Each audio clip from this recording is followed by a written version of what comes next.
जय गुरुदेव दोस्तों। और देखिए, आज मैं आपके सामने जो वीडियो मैं आपके सामने लेकर के आया हूं, उसमें मैं आपको बताऊंगा कि हम अपने मन पर नियंत्रण किस प्रकार से पाएं। हम क्या ऐसा करें जिससे कि हमें सभी साधनाओं में सफलता भी मिले और हम अपने मन को एकाग्र कर पाएं। तो उसके विषय में मैं आज आपको पूर्ण विस्तार से मैं आपको बताऊंगा। और देखिए, वीडियो शुरू करने से पहले मैं निवेदन करूंगा, जो भी मेरे चैनल पर नए व्यूवर्स हैं, कि चैनल को सब्सक्राइब कर ले और साथ में ही बेल के बटन को भी प्रेस कर दें, ताकि जो भी मैं लेटेस्ट वीडियो डालूं उसका नोटिफिकेशन आपको तुरंत मिल जाए और आप उस वीडियो को देख पाएं। और अगर आपको वीडियो अच्छी लगती है तो प्लीज़ वीडियो को लाइक भी ज़रूर कीजिए और शेयर कीजिए। तो अब मैं आपके सामने वो तथ्य में रखता हूं। देखिए, मन पर हमारा नियंत्रण क्यों नहीं हो पाता? क्योंकि मन हमारा चलायमान होता है, मन बहुत चंचल होता है।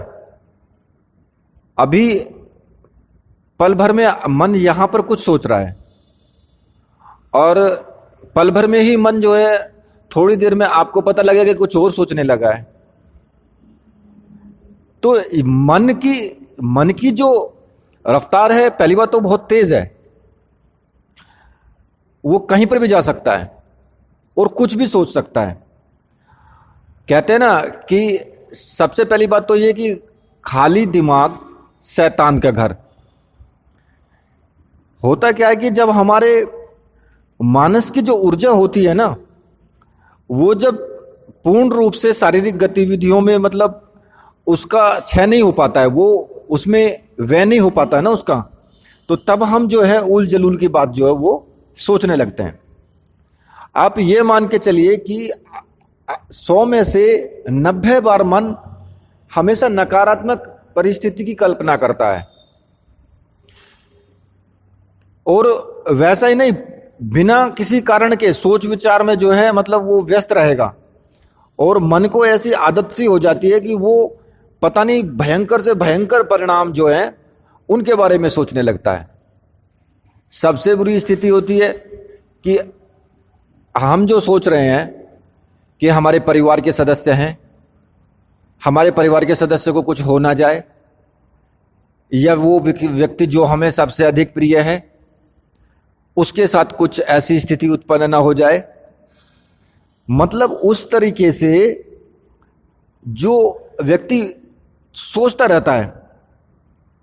अब एक चीज सोचिए कि बिना कारण ही किसी चिंता में या सोच विचार में जो आप डूबे रहते हैं ना, वो स्थिति जो है एक झूले पर झूलने जैसी समझ लीजिए। बस कि आना जाना तो कहीं होता नहीं, परंतु झूला पर व्यक्ति बैठा है और दोनों ही व्यस्त हैं, कि आप झूल भी रहे हैं और झूले पर बैठे हैं, तो व्यस्त चल रहे हैं दोनों।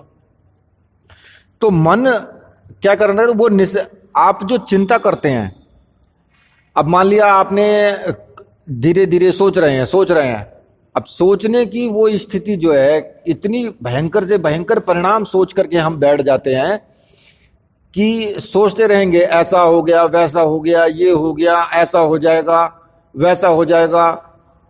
होगा कुछ नहीं, सिर्फ मन से सोच रहे हैं। कभी कभी क्या होता है कि मन इतना ज्यादा आगे निकल करके सोच लेता है कि वो स्थिति कभी हो भी नहीं सकती, लेकिन फिर भी हम उसको सोच रहे हैं।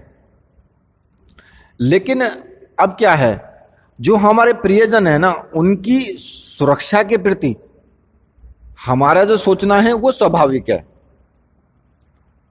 हमें हर समय ऐसा लगता रहता है कि भाई उनके साथ कोई अमंगल ना हो जाए।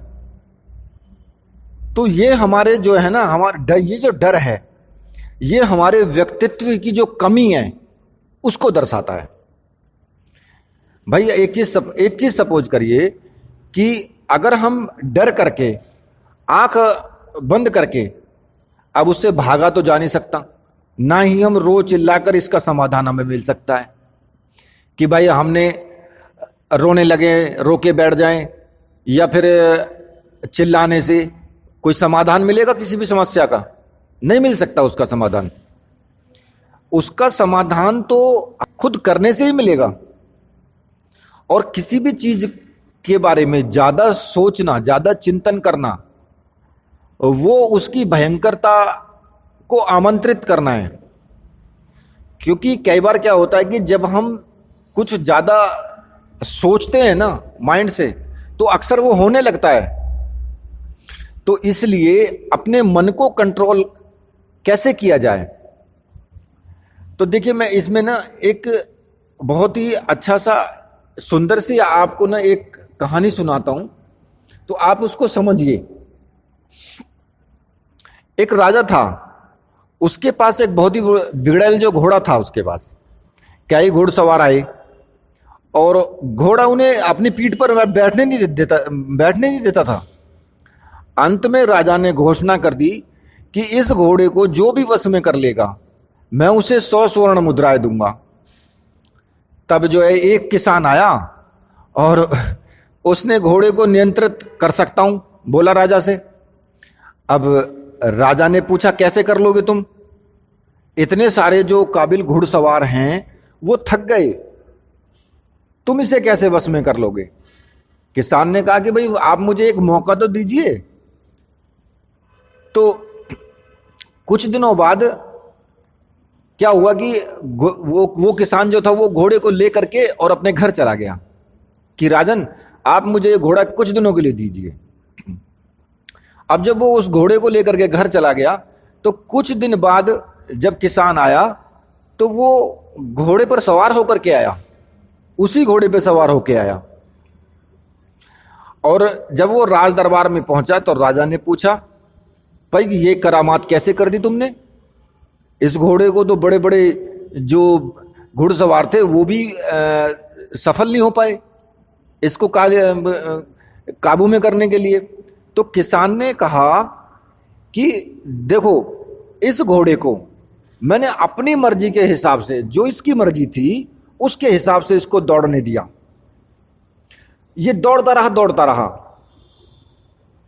बस वह उसके पास रहता, बस मतलब कि घोड़ा दौड़ रहा है, चलने दो उसको, लेकिन सिर्फ उसके पास रहो। मैं इसके पास रहता था, बस इसको जैसे चलता था ये चलने दिया मैंने इसको। और जब ये घोड़ा हार कर थक गया, जब ये थक गया बिल्कुल, तो मैंने इसकी सवारी कर ली फिर। अब आप मतलब समझे इसका? नहीं समझे? जो समझ गए हैं वो अच्छा है, लेकिन जो नहीं समझे हैं उनको मैं बता देता हूं। जब आप ध्यान करते हैं, जब आप किसी भी मंत्र का जाप करते हैं, तो मन की स्थिति यह होती है कि आप मंत्र जाप कर रहे हैं और मन आपका कहीं दूसरी जगह चला गया है। अभी आप मंत्र जाप कर रहे हैं, सोच रहे हैं कि मैं भगवान श्री कृष्ण पे ध्यान लगाऊं, लेकिन नहीं लगता है। मन सोच रहा है, मन चला गया कि अरे आज बच्चे की ये किताबें लानी थी। कभी कभी तो ऐसे सोचने लगता है कि घर में ये सब्जी लानी थी, पता नहीं क्या सब्जी बनाई है। हम उधर तो पूजा कर रहे हैं, उधर माला जप रहे हैं, और उधर मन जो है वहां घूम रहा है। तो अब उस स्थिति में क्या किया जाए? अभी मैंने आपको एक उदाहरण दिया है, उसे खुला छोड़ दो, जो सोच रहा है उसको सोचने दो। तुम सिर्फ मंत्र जाप करते रहो, सिर्फ आंख बंद करके जो सोच रहा है उसको सोचने दो, बिल्कुल ढीला छोड़ दो मन को, जाने दो उसको जहां जा रहा है। वो जो सोच रहा है उसको सोचने दो। एक टाइम आएगा कि जब वो थक जाएगा बिल्कुल एकदम, क्योंकि दौड़ रहा है ना वो, उसको दौड़ने दो। और दौड़ने वाला तो हमेशा थकेगा ही थकेगा, तुम इंतजार करते रहो। और जब वो बिल्कुल थक जाएगा, ऑटोमेटिक आप उसकी सवारी कर लोगे। फिर उस मन पे कंट्रोल कर लोगे आप। फिर जब वो थक करके बैठ जाएगा ना, अब थका हुआ आदमी क्या करेगा? थका हुआ तो जब बैठ जाएगा तो उस पर कोई भी सवारी कर सकता है फिर। तो आपको सीधा सा मैंने एक तरीका बता दिया है कि अपने मन को दौड़ने दो, जहां जा रहा है उसको जाने दो। आप सिर्फ कुछ मत करो, आप सिर्फ उसको देखते रहो, देखते रहो। जब वो बिल्कुल दौड़ के ना थक जाएगा तब ऑटोमेटिक आपका मन लग जाएगा। ये परीक्षित प्रयोग है, इसलिए मैं आपको बता रहा हूं। तो ये जो मैंने आपको समस्या बताई है, ये अक्सर ना सभी के साथ होती है, सभी के साथ ये समस्याएं होती हैं। तो मन पर नियंत्रण हम इस प्रकार से हम पा सकते हैं। तो ये वीडियो आपको कैसी लगी? अगर आप वीडियो आपको अच्छी लगी है तो आप कमेंट जरूर करें और वीडियो को लाइक करें और बोलिए मेरे साथ में, जय हो वीर बजरंगबली हनुमान जी महाराज की जय। बोलिए मेरे परमहंस गुरुदेव